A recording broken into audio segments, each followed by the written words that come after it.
एक साधक का एक प्रश्न है, सर कृपया कर आप हमें यह बताइए, ध्यान हम करते हैं या हमसे परमेश्वर करवाता है?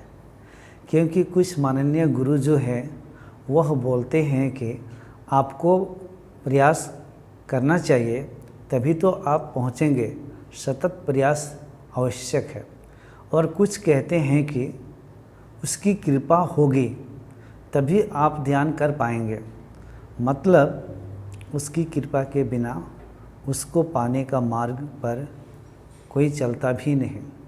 तो यह दोनों बातें एक दूसरे का कटाक्ष नहीं कर रही है? आखिर में सत्य क्या है? ठीक है, चलिए हम समझते हैं। उनका कहने का मतलब है कि अगर ईश्वर की कृपा, परमात्मा की कृपा आप पर होगी तभी आप ध्यान कर पाएंगे, इस राह पर चल पाएंगे। कुछ गुरुओं का कहना है कि परमेश्वर की कृपा होगी तभी आप ध्यान कर पाएंगे, अध्यात्म के राह पे चल पाएंगे। अगर उसकी कृपा नहीं होगी तो आप इस राह पर नहीं चल पाएंगे, आप ध्यान नहीं करेंगे। सत्य क्या है? तो कृपा। तो देखिए, मैं आपसे ये कहना चाहता हूँ, परमात्मा कहीं है ऊपर, ईश्वर कहीं है,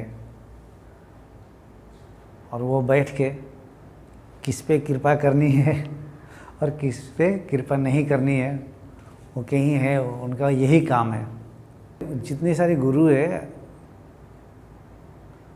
जो भी है, वो अगर ऐसी बातें कह रहे हैं कि परमेश्वर की कृपा होगी तभी आप ध्यान करेंगे, तो ऐसे गुरुओं का सुनना ही बंद कर दे, व्यर्थ समय जाएगा।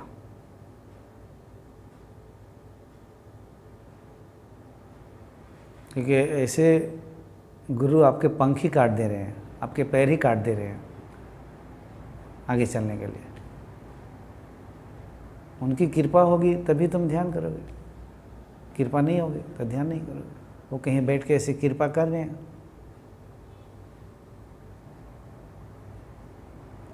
और परमात्मा कहीं बैठे भी हैं, ईश्वर कहीं बैठे भी हैं, तो उनका यही काम नहीं है कि आप पे कृपा करे किसी पे और किसी पे ना करे। परमात्मा भी क्या किसी से भेदभाव करेंगे?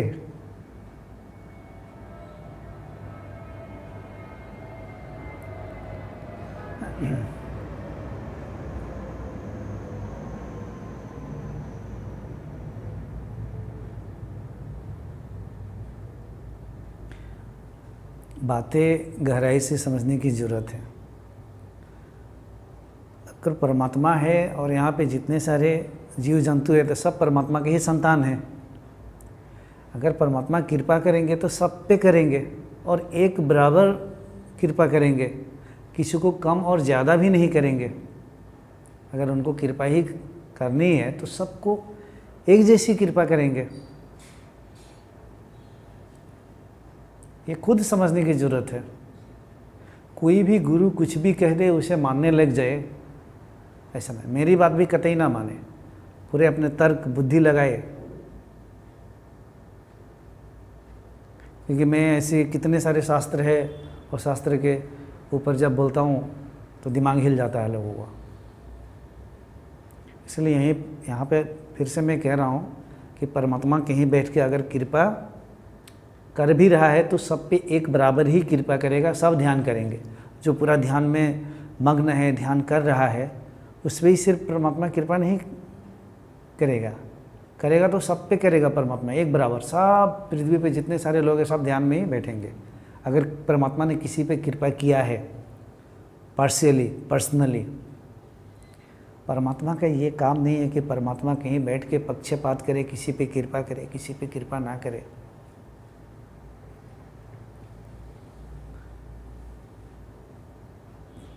तो ऐसे जो भी गुरु है जो कह रहे हैं कि उसकी कृपा होगी तभी तुम ध्यान कर पाओगे, तुरंत ही उनका सुनना बंद करें। हर कोई कह रहे हैं कि तुम्हें सतत प्रयास करनी चाहिए, प्रयास करोगे तभी तुम वहाँ तक पहुँचोगे। इसको हम समझते हैं। पहले कृपा को समझ लें, तब प्रयास को समझते हैं। कृपा तुम पे किसकी होती है? अगर इस पृथ्वी पर किसी की कृपा होती है किसी के ऊपर, तो उसका खुद का ही कृपा उसके ऊपर होती है। सिर्फ तुम ही हो जो अपने ऊपर तुम खुद अपनी कृपा करते हो। अपनी कृपा तुम स्वयं करते हो अपने ऊपर। तुम्हें यहाँ पर कोई नहीं है कि तुम्हारे ऊपर कोई कृपा कर रहा है।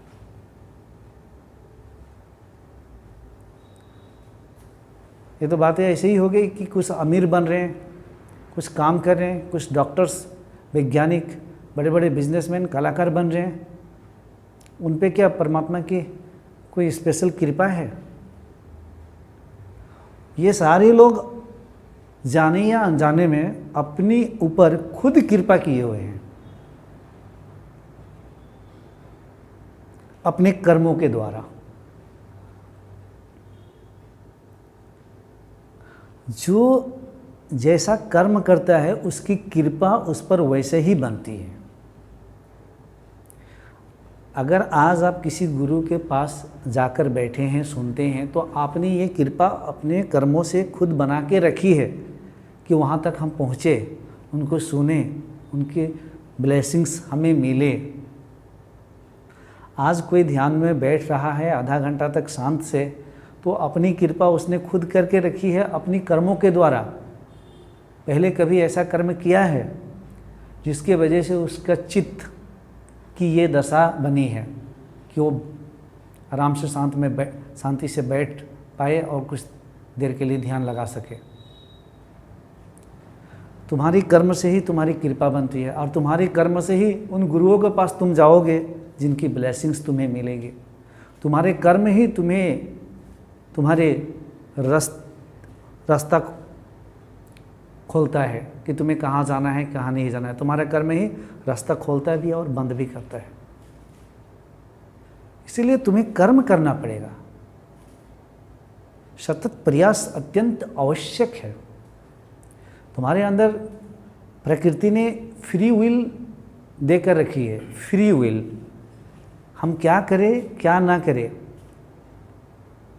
ये तुम डिसाइड कर सकते हो।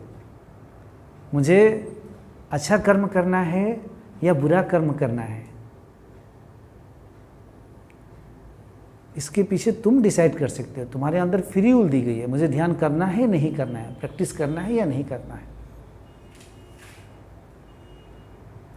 अगर तुमने पहले अपने अतीत में ऐसा कर्म करके आए हो, कृपा अपने ऊपर करके आए हो, तो इस जन्म में तुम्हें उन गुरुओं के दर्शन होंगे जिसके पास तुम जाओगे। उन गुरुओं से तुम्हें कृपा मिलेगी, ब्लेसिंग्स मिलेगी। उन गुरुओं के द्वारा मिलेगी, यानी कि इस प्रकृति से ही मिलेगी। उसके लायक हो तुम, यू डिजर्व दैट। उसके लायक हो तुम, अपने कर्मों से वो बना के रखे हो, इसलिए तुम्हें मिल रहा है। नहीं तो यहाँ पे गुरु तो है, लेकिन जिसने अपनी कृपा नहीं बना कर रखी वो तो गुरु के पास आकर भी अंधा बन जाता है, क्योंकि वो अपने पात्रता बना कर रखा ही नहीं है। तो उसे गुरु की भी ब्लेसिंग्स मिले। इसलिए आप अपने कर्मों से अपनी कृपा खुद करते हैं, तो सतत प्रयास कीजिए। आपके अंदर फ्री विल दी गई है, उससे यूज़ करें। आपको प्रयास करना है, आगे बढ़ते रहना है, अपनी पात्रता को बढ़ाना है। आप ध्यान नहीं करेंगे, अपने मन बुद्धि इंद्रियों को आप अगर संयमित नहीं करेंगे तो आप कभी आगे नहीं बढ़ेंगे। ईश्वर मुझ पर कृपा करेंगे, आप सोए रहेंगे, कुछ होने वाला नहीं है। ईश्वर कोई कृपा नहीं, आप अपनी कृपा खुद करते हैं। चाहे आप डॉक्टर बनना चाहते हैं, इंजीनियर बनना चाहते हैं, या आप आत्मा साक्षात्कार करना चाहते हैं, कोई भी फील्ड में कुछ भी करना चाहते हैं, बिना कर्म का, बिना प्रयास का कुछ नहीं होने वाला है। अगर किसी का बहुत जल्दी सत्य की उपलब्धि हो रही है, कुंडलिनी जागरण ऐसा हो जाता है। जैसे मेरे पास में बहुत सारे लोग आए, पहले दिन आए, मिले तो उनकी जागरण हो गई। कुछ लोग मेडिटेशन में 4-5 लोगों के एक सेशन में ऐसे भी जागरण हुई है। तो ये लोग अपने पूर्व जन्म में ऑलरेडी ऐसे कर्म करके आए थे, बहुत ध्यान साधना तपस्या करके आए थे, अपनी दिव्य चेतना लेकर आए थे इस जन्म में। बस वो मिलने आए, 2-4 घंटा बातें किया मुझसे और जागरण हो गई। पहली बार ध्यान करने आए, वो जागरण हो गई। और कुछ लोग हैं 6 महीना से ध्यान कर रहे हैं, आज तक भी उनकी कुछ भी नहीं है। तो ये लोगों को आप सोचेंगे कि गुरु ने कर दिया, नहीं, वो अपनी कृपा अपने ऊपर करके आए थे, पत्रता बनाकर आए थे। जैसे ही उनकी पत्रता बहुत उच्च लेवल की थी, आए गुरु के पास और वो उपलब्ध हो गए। देखो, अगर तुम खेत में अनाज नहीं लगाओगे तो धान और गेहूं चना कैसे उगेगा? तुम सोचोगे ईश्वर कृपा करेंगे तभी होगा। तुम पहले लगाओ, बाढ़ आएगी, मौसम खराब होगा, क्या होगा वो देखा जाएगा। प्रकृति अपने नियम पर काम करती है। जो रिजल्ट आएगा तुम्हें उसे स्वीकार करना है। घर पे खाना बनी, रोटी सब्जी दाल राइस कुछ भी हो तुम्हारे सामने रखा है, अब तुम बैठे रहोगे और सोचोगे कि भगवान कृपा करेंगे तो खाना उड़ उड़ के आके मेरे मुंह में घुसेंगे। तो खाना मेरे भाई साहब कभी भी मुंह में उड़ के नहीं आने वाली है।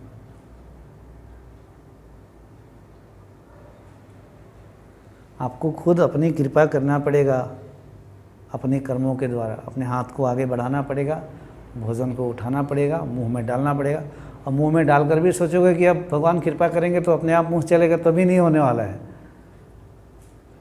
आपको वहाँ पे च्यू भी करना पड़ेगा, चबाना पड़ेगा, और चबाने के बाद तुम्हें निगलना भी पड़ेगा। अंदर जब डाल दो उसके बाद सिस्टम जो करेगा वो करेगा आगे की ओर। अब आगे की ओर तुम्हारे हाथ में नहीं है, यह प्रकृति की इंटेलिजेंस करेगी। लेकिन तुम्हें जितना तक अपना कृपा करना था वो तक कर लिया आपने अंदर। अब तुमने कैसा खाना डाला, बहुत तेल मसाले वाला, बहुत सारा घी, बहुत सारा जलेबी रिफाइन में बनाया हुआ ऐसा डाला तो तुमने अपनी कृपा करके रखा। अब पेट में ये सब खाना जाएगी, इंडाइजेशन का प्रॉब्लम भी हो सकता है। तो इसकी किसने कृपा किया था? इंडाइजेशन प्रॉब्लम का स्वयं किया था। ऐसा खाना क्यों डाला था? अच्छा खाना खाता,